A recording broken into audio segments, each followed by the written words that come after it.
Assalomu alaykum qadrli tomoshabinlar.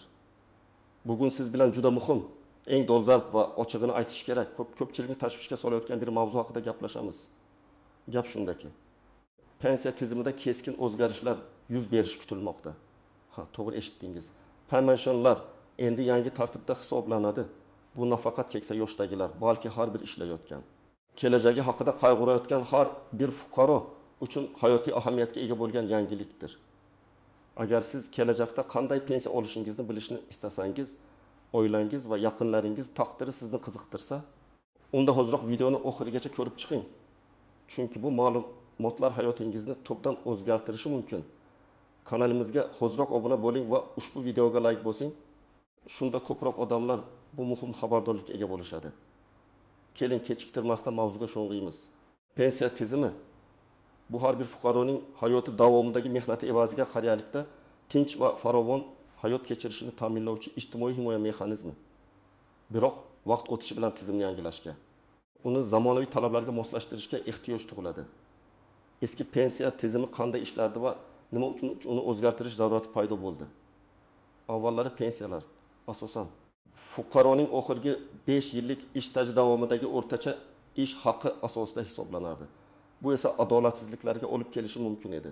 Masalan, agar biror kishi umri davomida yuqori maoshli ishlarda ishlagan bo'lsa-yu, pensiyaga chiqishidan oldingi oxirgi 5 yilda maosh pastroq bo'lgan ishda ishlagan bo'lsa, uning pensiyasi sezilarli darajada kamayib ketardi.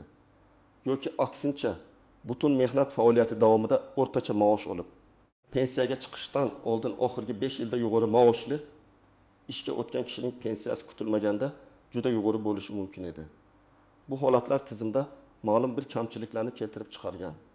Bundan tashqari, rasmiy bo'lmagan mehnat faoliyati, ya'ni konvertda ish haqi olish holatlari ham avj olgani sababli ko'plab fuqarolar pensiyaga chiqish vaqtida haqiqiy daromadlariga munosib pensiya ola olmasdan qolardi.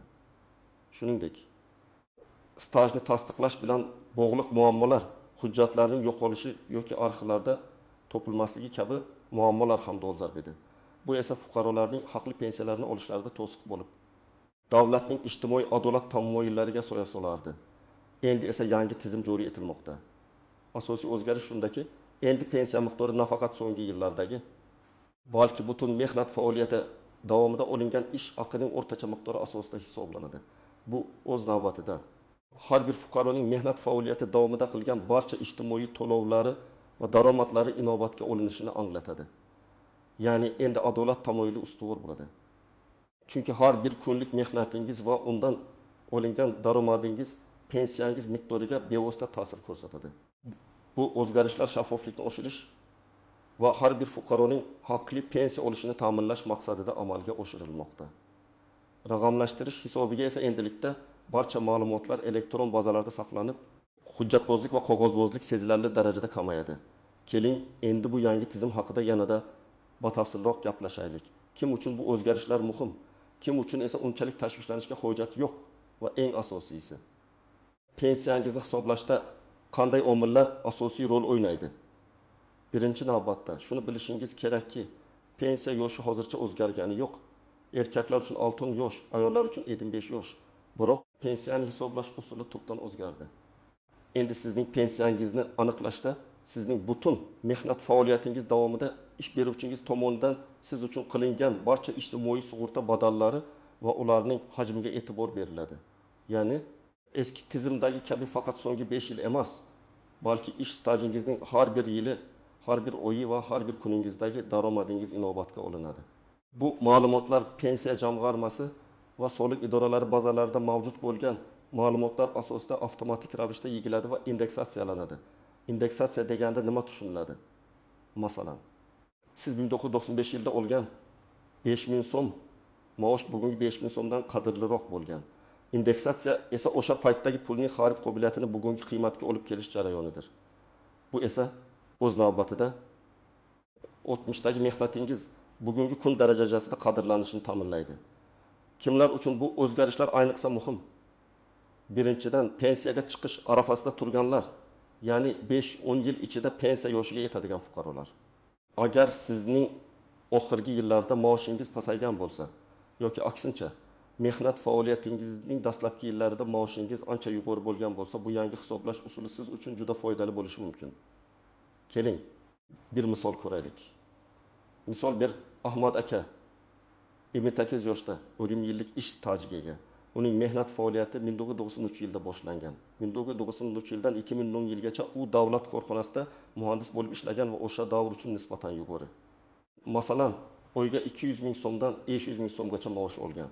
Ammo 2010 yildan keyin xususiy korxonada ishlagan va maoshi konvertda berilgani sababli rasmiy oyligi pasayib, oyga 20 million so'm atrofida ko'rsatilgan. Eski tizim bo'yicha uning pensiyasi so'nggi 5 yildagi 20 million so'm atrofidagi maoshdan hisoblanardi va juda kam bo'lardi. Yangi tizimda esa uning 1993 yildan 2010 yilgacha olgan 200 ming, 500 ming so'mlik maoshlari indeksatsiyalanib hozirgi qiymatga keltiriladi va umumiy hisob-kitobga kiritiladi. Bu esa uning pensiyasini sezilarli darajada oshiradi. Misol 2. Gulnora opa 15 yoshda hozirda faoliyat yuritmoqda. U talabalik davridan keyin ish boshlagan va hozirgacha uzluksiz ish stajiga ega. Uning ish haqi doimiy ravishda o'sib borgan.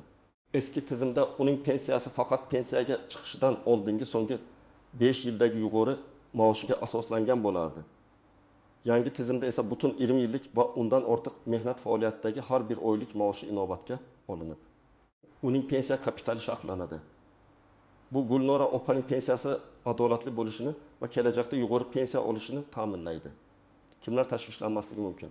Birinchidan, agar sizning butun mehnat faoliyatingiz davomida barcha daromadlaringiz rasman qayd etilgan bo'lsa va siz doimiy ravishda ijtimoiy sug'urta badallari to'lab kelgan bo'lsangiz, demak sizga tashvishlanishga hojat yo'q. Aksincha, yangi tizim sizning haqli pensiyangizni yanada adolatli hisoblash imkoniyatini beradi. Shuningdek, stajingiz to'liq rasmiylashtirilgan bo'lsa, sizga hech qanday muammo tug'ilmaydi. Ikkinchidan, agar siz har doim rasmiy yuqori maoshli ish joylarida ishlagan bo'lsangiz va maoshingiz hech qachon konvertda berilmagan bo'lsa, yangi tizim siz uchun ham foydali bo'ladi. Chunki u sizning butun mehnatingizni qadrlaydi. Ammo bu tizimning o'ziga xos jihatlari, istisnolari va ko'pchilik bilmagan nozik nuanslar ham mavjud. Aynan shular haqida endi gaplashamiz. Birinchidan, konvertda ish haqi olganlar uchun. Agar siz uzoq yillar davomida norasmiy ish haqi olgan bo'lsangiz, ya'ni ish beruvchingiz siz uchun to'liq miqdorda ijtimoiy sug'urta badallari o'tkazmagan bo'lsa, bu sizning kelajakdagi pensiyangizga salbiy ta'sir ko'rsatishi mumkin. Chunki yangi tizim pensiya miqdorini aniqlashda aynan rasmiy to'lovlar va daromadlar bazasiga asoslanadi. Bu holatda sizning stajingiz rasman bor bo'lsa-da, hisoblangan pensiya miqdori kutilgandan kam bo'lishi mumkin. Bu yerda ikki xil vaziyat bo'lishi mumkin. Agar sizning maoshingiz qisman rasmiy, qisman norasmiy bo'lgan bo'lsa, faqat rasmiy qismi hisobga olinadi. Agar siz butunlay norasmiy ishlagan bo'lsangiz, bu davrlar pensiya stajingizga kirmaydi va pensiya hisoblashda inobatga olinmaydi. Bu esa kelajakda nafaqa olish huquqini yo'qotishga yoki minimal pensiya olishga olib kelishi mumkin. Ikkinchidan, stajga oid ba'zi istisnolar va nozikliklar. Ayrim davrlar, masalan, oliy o'quv yurtlarida kunduzgi bo'limda o'qish davri, harbiy xizmat muddati, ayollar uchun bola parvarishlash ta'tilida bo'lish davrlari ma'lum chegaralar ichida pensiya stajiga qo'shiladi. Ammo bu davrlarda ish haqi hisoblanmaganligi sababli ularning pensiyaga ta'siri faqat stajni uzaytiradi. Ammo ish haqi ko'rsatkichini oshirmaydi. Yangi tizimda bu davrlar ham hisobga olinadi. Ammo ularni tasdiqlovchi hujjatlar talab etilishi mumkin. Masalan, harbiy bilet, diplom nusxasi, tug'ilganlik haqidagi guvohnoma kabi. Agar sizning stajingizda uzilishlar bo'lsa yoki siz chet elda ishlagan bo'lsangiz, chet eldagi stajni tasdiqlash uchun ko'proq hujjatlar talab qilinishi mumkin. Va bu borada O'zbekistonning boshqa davlatlar bilan tuzgan shartnomalariga bog'liq bo'ladi. Hozirda bu borada ham faol ishlar olib borilmoqda. Uchinchidan, hujjatlarni yo'qotish va arxiv muammolari.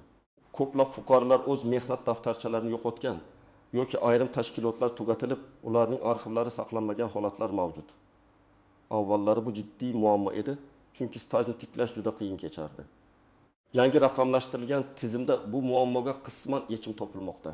Endi pensiya jamg'armasi va soliq qo'mitasining yagona elektron ma'lumotlar bazasi orqali fuqarolarning ma'lumotlari avtomatik tarzda shakllanadi. Biroq agar eski davrlardagi, masalan, 2005 yilgacha ma'lumotlar elektron bazada bo'lmasa, ularni tasdiqlovchi hujjatlarni mehnat daftarchasi, arxiv ma'lumotnomalari, ishga kirish va ishdan bo'shash to'g'risidagi buyruqlar, maosh to'g'risidagi ma'lumotnomalar shaxsan taqdim etish talab qilinishi mumkin. Shuning uchun barcha hujjatlaringizni tartibga solib qo'yishingiz juda muhim. 4-dan pensiyaning minimal va maksimal miqdori. Yangi tizim hisob-kitoblarini adolatliroq qilishi mumkin bo'lsa-da, pensiyaning belgilangan minimal va maksimal miqdorlari saqlanib qolishi mumkin. Bu degani, hatto sizning hisoblangan pensiyangiz juda yuqori bo'lsa ham, u belgilangan maksimal miqdordan oshmaydi. Va aksincha, agar pensiyangiz minimal chegaradan past bo'lsa, u minimal pensiya miqdorigacha oshiriladi. Bu ham ijtimoiy adolatni ta'minlashga qaratilgan choralardan biridir. 5-dan norasmiy ishlaganlar uchun hozirgi imkoniyat. Agar siz hozirda norasmiy ishlab kelayotgan bo'lsangiz yoki umuman ishlamayotgan bo'lsangizda pensiya stajiga ega bo'lishni istasangiz, siz o'zini band qilgan shaxs sifatida ro'yxatdan o'tishingiz va ijtimoiy soliq to'lashingiz mumkin. Bu sizga pensiya stajini shakllantirish va kelajakda pensiya olish huquqini beradi. Bu yangi tizimning eng muhim afzalliklaridan biri bo'lib, o'zini band qilgan fuqarolarning ijtimoiy himoyasini ta'minlashga qaratilgan. Masalan, Gulandim opa 20 yoshda uzoq yillar uy bekasi bo'lib kelgan. Endi u oilaviy korxonada tikuvchilik bilan shug'ullanadi, lekin rasman ro'yxatdan o'tmagan edi. Yangi tizim bo'yicha unga o'zini band qilgan shaxs sifatida ro'yxatdan o'tib, ijtimoiy soliq to'lash tavsiya etiladi. Bu unga kelajakda pensiya olish imkoniyatini beradi va uning mehnatini rasmiylashtiradi. Xo'sh, bu o'zgarishlar fonida siz nima qilishingiz kerak? Qanday amaliy qadamlarni amalga oshirishingiz lozim? Men sizga aniq ko'rsatmalar beraman. 1-qadam, pensiya jamg'armasi hududiy bo'limiga murojaat qiling. Hozirda ko'plab fuqarolar o'zlarining shaxsiy kabinetlari orqali yoki pensiya jamg'armasining elektron xizmatlari portalidan o'z stajlari va to'langan badallari haqida ma'lumot olishlari mumkin. Lekin agar sizda shubhali joylar bo'lsa yoki ma'lumotlaringiz to'liq emasdek tuyulsa, darhol o'z yashash joyingizdagi pensiya jamg'armasi bo'limiga murojaat qiling. Ulardan sizning ish stajingiz va to'langan sug'urta badallaringiz haqidagi to'liq ma'lumotni so'rang. Bu ma'lumotni olish uchun shaxsingizni tasdiqlovchi hujjat, pasportingizni olib borishingiz kifoya. 2-qadam, kerakli hujjatlar ro'yxatini aniqlang va ularni tartibga soling. Agar sizning stajingizda uzilishlar bo'lsa yoki eski yillardagi ishlaringiz haqidagi ma'lumotlar elektron bazada topilmasa, sizdan qo'shimcha hujjatlar talab qilinishi mumkin. Bularga quyidagilar kiradi. Mehnat daftarchasi asli va nusxasi. Oliy o'quv yurtini tugatganlik haqidagi diplom, agar o'qish davri stajga qo'shilish kerak bo'lsa. Harbiy xizmatni o'taganlik haqidagi harbiy bilet, agar harbiy xizmat stajga qo'shish kerak bo'lsa. 4. Nikoh guvohnomasi. Farzandlarning tug'ilganlik haqidagi guvohnomalari, ayollar uchun bola parvarishlash ta'tilini tasdiqlash uchun. 5. Ishga qabul qilish va ishdan bo'shatish to'g'risidagi buyruqlar nusxalari. Agar mehnat daftarchasida yozuvlar mavjud bo'lmasa yoki xato bo'lsa. 6. Arxiv ma'lumotnomalari, agar tashkilot tugatilgan bo'lsa. 7. Ish haqi to'g'risidagi ma'lumotnomalar, agar pensiya jamg'armasi ma'lumotlar bazasida ish haqi miqdori to'liq aks etmagan bo'lsa. Bu hujjatlarni to'plash biroz vaqt talab qilishi mumkin. Shuning uchun hozirdan boshlang. 3-qadam. Norasmiy mehnat faoliyatingizni rasmiylashtirish yo'llarini o'rganing. Agar siz hozirda norasmiy ishlab kelayotgan bo'lsangiz, o'zini band qilgan shaxs sifatida ro'yxatdan o'tish imkoniyatidan foydalaning. Bu juda oddiy jarayon. Soliq organlariga murojaat qilib, o'zini band qilgan shaxs maqomini olishingiz va har oyda minimal miqdorda ijtimoiy soliq to'lash orqali pensiya stajini shakllantirishingiz mumkin. Bu sizning kelajakdagi pensiyangizni ta'minlash uchun juda muhim qadamdir. Minimal ijtimoiy soliq miqdori har yili belgilanadi. Bu haqida soliq qo'mitasining rasmiy saytida ma'lumot olishingiz mumkin. Hozirda bu miqdor oyga ma'lum bir miqdorni tashkil etadi va uni to'lash sizga nafaqat staj, balki kelajakda minimal pensiya olish huquqini ham beradi. 4-qadam, pensiyangizni oldindan hisoblash imkoniyatidan foydalaning. Pensiya jamg'armasi mutaxassislari yoki maxsus elektron kalkulyatorlar yordamida siz o'z pensiyangizning taxminiy miqdorini oldindan hisoblab ko'rishingiz mumkin. Bu sizga kelajakdagi molima holatingizni rejalashtirishda yordam beradi va kutilmagan holatlarni saqlaydi. 5-qadam, agar biron bir muammo yuzaga kelsa, pensiya jamg'armasiga yozma murojaat qiling. Agar sizning stajingizda, maoshlaringizda yoki boshqa ma'lumotlarda xatoliklar aniqlansa, yoki sizning fikringizcha pensiyangiz noto'g'ri hisoblangan bo'lsa, darhol yozma ravishda pensiya jamg'armasiga murojaat qiling. Murojaatingizni 2 nusxada tayyorlab, birini qabul qiluvchi shaxsning imzosi va sana bilan o'zingizda saqlab qo'ling. Bu sizga keyinchalik o'z haqqingizni himoya qilishda yordam beradi. Qadrli tomoshabinlar, bugun biz pensiya tizimidagi yangi o'zgarishlar haqida batafsil gaplashdik. E'tibor bergan bo'lsangiz, endi pensiya olish jarayoni yanada adolatli va shaffof bo'lishiga qaratilgan. Har bir fuqaroning mehnati qadrlanadi va uning butun mehnat faoliyati inobatga olinadi. Bu o'zgarishlar sizning kelajakdagi farovonligingizni ta'minlashga qaratilganini unutmasligimiz kerak. Umuman olganda shuni ta'kidlash kerakki, yangi pensiya tizimi har bir fuqaroning o'z mehnat faoliyatiga nisbatan yanada mas'uliyatli yondashishni talab qiladi. Rasmiy mehnat, ijtimoiy sug'urta badallarini o'z vaqtida to'lash va hujjatlaringizni tartibda saqlash bu kelajakda farovon qariyalikni ta'minlashning asosiy kalitidir. Shuni yodda tutingki, sizning pensiyangiz bu sizning mehnatingizning natijasidir. Uni hozirdanoq to'g'ri shakllantirishga harakat qiling. Umid qilamanki, bugungi ma'lumotlar siz uchun foydali bo'ldi. Sizning fikringiz biz uchun juda muhim. Ushbu o'zgarishlar haqida qanday fikrdasiz? Sizga bu tizim yoqadimi yoki yo'qmi? Izohlarda o'z fikrlaringizni yozib qoldiring. Bu videoga like bosing va do'stlaringiz bilan ulashing. Kanalimizga obuna bo'lishni unutmang. Shunda kelgusi muhim yangiliklarni o'tkazib yubormaysiz. Kelgusi videolarda ko'rishguncha o'zingizni ehtiyot qiling.